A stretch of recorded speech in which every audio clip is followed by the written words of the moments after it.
There have been multiple reports and articles published about a so-called zombie virus that French scientists have revived out of soil collected from under a lake in Siberia.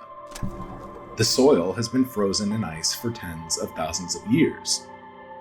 Due to climate change, permafrost is melting at an alarming rate all over the globe, potentially exposing the modern world to unknown pestilence and disease-causing organisms that have been frozen in time.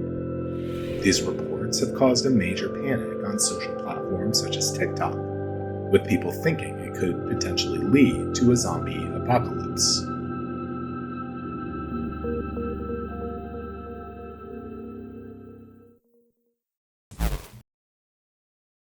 But first, what is permafrost, and why does it matter? Permafrost is ground, including rocks and soil, that has been below freezing for more than 2 years. It can be found on land or under the ocean. Permafrost covers places that rarely see temperatures above freezing. In the Arctic, Alaska, Canada, Greenland, Iceland, Eastern Europe, Russia, China, and other regions of high altitude. The permafrost that contained the zombie virus was said to date back more than 48,000 years. There were 13 different viruses isolated from the soil in Siberia. Okay, so do any of those pose a threat to humans? Are we going to see a real-life version of The Walking Dead? The easy answer is that nobody knows, but it's much more complicated than that. To better understand the scenario, let's look at organisms that can cause disease in plants, animals, and humans. There are several types of disease-causing organisms, including viruses, molds, and bacteria. COVID-19 was a virus that caused a worldwide pandemic for nearly 2 years. The zombie virus does not affect humans, animals, or plants. It affects single-celled organisms called amoebas. The zombie virus from Siberia was named Pandora virus Yedoma because scientists felt like they were potentially opening the proverbial Pandora's box by reviving the virus. Amoebas are very common in soil and water, even today, and they eat by engulfing their prey. However, plants and animals could potentially be infected by other viruses uncovered and revived in the future. At this time, there's no threat to humans from the zombie virus. But reviving the virus alone did not cause the TikTok fervor. There was a video from China about a revived human that quickly went viral. It entailed bodies in a Chinese morgue supposedly coming back to life. #ZombieChina received over 20 million views on TikTok and allowed users to share their own stories and experiences, fueling the debate on the possibility of a true zombie apocalypse. The video was completely debunked, of course, but that did not alleviate any questions or concerns that cropped up. So what do we actually know about zombies? What are they? The Zombie Research Society, an organization dedicated to the scientific, historic, and cultural study of the living dead, has been closely following the zombie virus story. The organization director, Matt Mock, defined a zombie as a reanimated human corpse that is relentlessly aggressive, biologically infected, and infectious. However, they can bypass the first condition by being the victim of a viral or bacterial infection that causes uncontrollable, murderous rage. Zombies have become a powerhouse in popular culture and have been the subject of movies since 1930. Zombie folklore seems to have originated in Haiti in the 17th century when slaves from West Africa were brought to the island to work on sugar plantations. There, the folklore entwined with voodoo and inspired the first ever zombie movie in 1932, White Zombie. In 1988, another film about zombies called Serpent and the Rainbow described a voodoo drug that could bring the dead back to life. With all that being said, is there any way humans can actually be transformed into zombies. According to Dr. Tara C. Smith, an epidemiologist at Kent State University, she says there is no known mechanism or pathway that can reanimate the dead, especially if they've been dead for a while. Dr. Smith studies infectious diseases and specializes in the study of zoonotic diseases, which are those that can be transferred from animals to humans. She is also an advisor for the Zombie Research Society.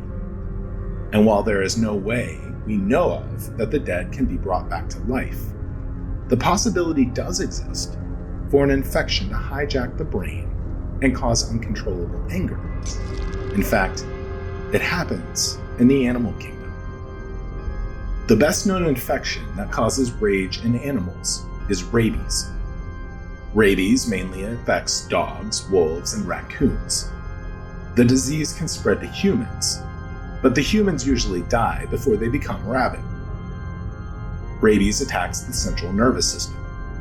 It can transform the sweetest, most gentle animal into a wild, snarling, aggressive beast. There are medications that can combat the infection, but many times the animal is destroyed before it can harm humans or spread the infection to other animals. Another example is a virus, Toxoplasma gondii, that targets mainly cats. It's estimated that the virus affects 30 to 50% of the world human population. 1 in 10 Americans is thought to carry the virus. Fortunately, most people show no symptoms of the disease, but those with weakened immune systems may develop problems such as eye, lung, or brain damage. There are real zombies in the insect world. In these cases, infected insects are paralyzed or driven to perform a repetitive, docile task, allowing predators to attack without resistance. Parasitoid wasps, as an example, target spiders. There is also a fungus that infects carpenter ants in the United States. The infected ants will climb to the highest leaf and be stuck there doing some repetitive, docile task, while the fungus uses the ant's body as a new sprouting ground for its spores. The highest leaf ensures easier dispersal of the fungal spores once they have killed the ant. Scary, right? Well, it's fairly simple to hijack and alter pathways in the brain that control specific behaviors, even in humans. Because of this, the US Center for Disease Control has issued actual brochures on how to survive disasters like a zombie apocalypse. Yes, you heard that correctly. The nation's leading government agency on disease control has issued brochures on how to survive a zombie attack. It's called Preparedness 101 Zombie Pandemic, and even gives checklists for emergency supplies. In some strange event that this zombie pandemic should ever occur, the safest way to survive is to hide somewhere like a prison, according to astrobiologist Lewis Dartnell. He believes the prisons are the safest places because of the high walls and barbed wire fences surrounding them. But is that the only safe place? Researchers at Cornell University analyzed and modeled data to find the safest places to hide during a zombie pandemic. According to their models, cities and suburbs would be wiped out completely within days. But the mountains of Montana and Nevada remain zombie-free for over 4 months. But what if you can't escape to the Rocky Mountains? If moving across the country is not an option, the best way to hide is to cover your scent. All hunters know that deer can smell our human scent, so they use scents to cover it. In the case of zombies, zombies are drawn to our alive scent. In order to best be protected from them, we must mask our scent with a cologne or a spray that mimics the smell of rotting flesh. Zombies will avoid you, thinking you are already dead and not a tasty living treat. So to sum up all of this, researchers are investigating viruses and fungi from soil that had previously been frozen for tens of thousands of years.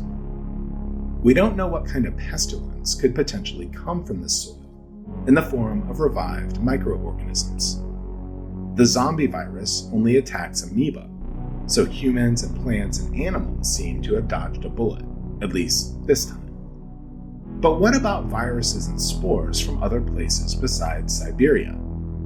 We don't have any idea what could be unleashed upon our 21st century Earth when more and more permafrost thaws out. We know through science and lore that zombies come to be from infections that attack pathways in the brain. Even the CDC is aware of this possibility. While the zombie videos from China were a hoax, the real zombies already exist in the animal and insect kingdoms. Is it only a matter of time before infections start to impact humans? Well, as the CDC says in its brochure, always be prepared. My name is Scott, and thank you so much for watching. We're a group of curious and passionate humans, creating documentary-style content for those who share our curiosity, ask questions, and seek to dig deeper in a world where almost everything isn't quite what it seems. We are Mystery Syndicate. If you like what we do, please consider subscribing to our YouTube channel, leave a comment, and give this video a like. And to be notified when we post new videos, hit that notification bell. Also, check us out on Facebook, Instagram, Twitter, TikTok, and Patreon. And for exclusive merchandise and our blog, visit our website at www.mysterysyndicate.com. From all of us at Mystery Syndicate, thank you again. We sincerely appreciate your support.